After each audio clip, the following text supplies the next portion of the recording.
నమస్కారం. ఈరోజు సాయంత్రము వార్తల్లో వైసీపీ పార్టీకి విజయసాయిరెడ్డి రాజీనామా అని హెడ్లైన్‌లో వచ్చిన వార్త నిజంగానే ఆశ్చర్యపరిచింది. అతను ఎక్స్ వేదికగా ట్విట్టర్‌లో పోస్ట్ చేశారు. నేను రాజీనామా చేస్తున్నాను. రేపు రాజీనామా లేఖను సమర్పిస్తాను అని.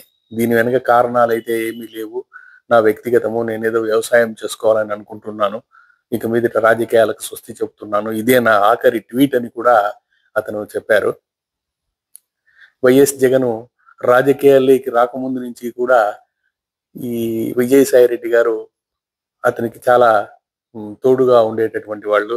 జగన్ రెడ్డి వ్యాపార లావాదేవీలన్నీ కూడా అకౌంట్స్ చూడడము, ఆడిటర్‌గా ఉంటూ అతనికి చాలా సహాయంగా ఉండేవాళ్ళు. ఆ తర్వాత 2 సార్లు రాజ్యసభ సభ్యునిగా కూడా ఎన్నికైనారు.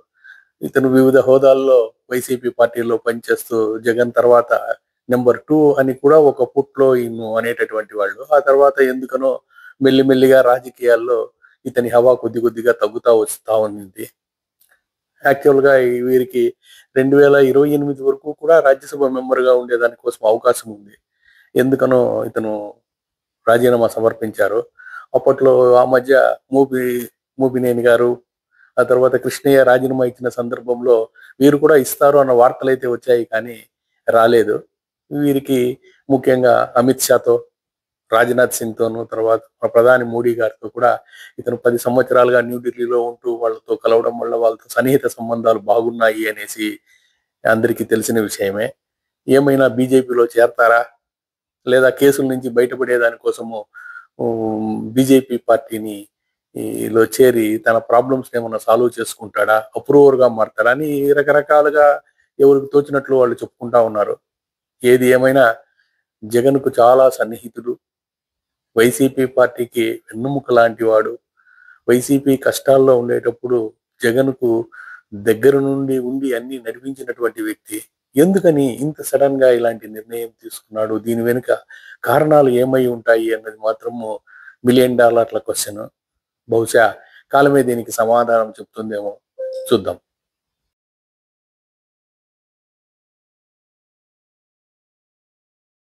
విజయసాయిరెడ్డి గారు చేసిన ట్వీట్ మీకోసం చూడండి.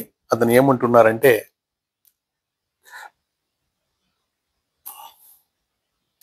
రాజకీయాల నుంచి తప్పుకుంటున్నాను. రాజ్యసభ సభ్యత్వానికి రేపు 25వ తేదీన రాజీనామా చేస్తున్నాను. ఏ రాజకీయ పార్టీలోనూ చేరడం లేదు. వేరే పదవులలో, ప్రయోజనాలలో లేక డబ్బును ఆశించి రాజీనామా చేరడం లేదు. ఈ నిర్ణయం పూర్తిగా నా వ్యక్తిగతం. ఎలాంటి ఒత్తిళ్లు లేవు. ఎవరూ ప్రభావితం చేయలేదు. 4 దశాబ్దాలుగా, 3 తరాలుగా నన్ను నమ్మి ఆదరించిన వైఎస్ కుటుంబానికి రుణపడి ఉన్నాను. 2 సార్లు రాజ్యసభ సభ్యుడిగా అవకాశం ఇచ్చిన జగన్ గారికి, నన్ను ఇంతటి ఉన్నత స్థాయికి తీసుకెళ్లిన భారతమ్మ గారికి సదా కృతజ్ఞుడిని. జగన్ గారికి మంచి జరగాలని కోరుకుంటున్నా. పార్లమెంటరీ పార్టీ నాయకుడిగా, రాజ్యసభలో ఫ్లోర్ లీడర్గా, పార్టీ జాతీయ ప్రధాన కార్యదర్శిగా, పార్టీ మరియు రాష్ట్ర ప్రయోజనాల కోసం చిత్తశుద్ధితో శక్తి వంచన లేకుండా కృషి చేశాను. కేంద్రానికి, రాష్ట్రానికి మధ్య వారధిలా పనిచేశాను. దాదాపు 9 సంవత్సరాలు ప్రోత్సహించి, కొండంత బలాన్ని, మనోధైర్యాన్ని ఇచ్చి తెలుగు రాష్ట్రాల్లో నాకు గుర్తింపు ఇచ్చిన ప్రధాని మోడీ గారికి, హోంమంత్రి అమిత్ షా గారికి నా ప్రత్యేక ధన్యవాదాలు. టీడీపీతో రాజకీయంగా విభేదించా. చంద్రబాబు గారి కుటుంబంతో వ్యక్తిగతంగా విభేదాలు లేవు. పవన్ కళ్యాణ్ గారితో చిరకాల స్నేహం ఉంది. నా భవిష్యత్తు వ్యవసాయం. సుదీర్ఘ రాజకీయ ప్రయాణంలో ఆదరించిన నా రాష్ట్ర ప్రజలకి, మిత్రులకి, సహచరులకి, పార్టీ కార్యకర్తలకి, ప్రతి ఒక్కరికి పేరు పేరున నా హృదయపూర్వక కృతజ్ఞతలు తెలియజేసుకుంటున్నాను అని ఇంత పెద్ద వ్యాసాన్ని ట్విట్టర్లో పోస్ట్ చేసినారు. చూద్దాం. బహుశా నిజంగానే అతను వ్యవసాయం చేయాలనుకుని రాజీనామా చేశారా?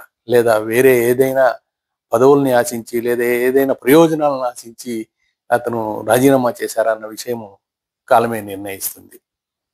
Thank you.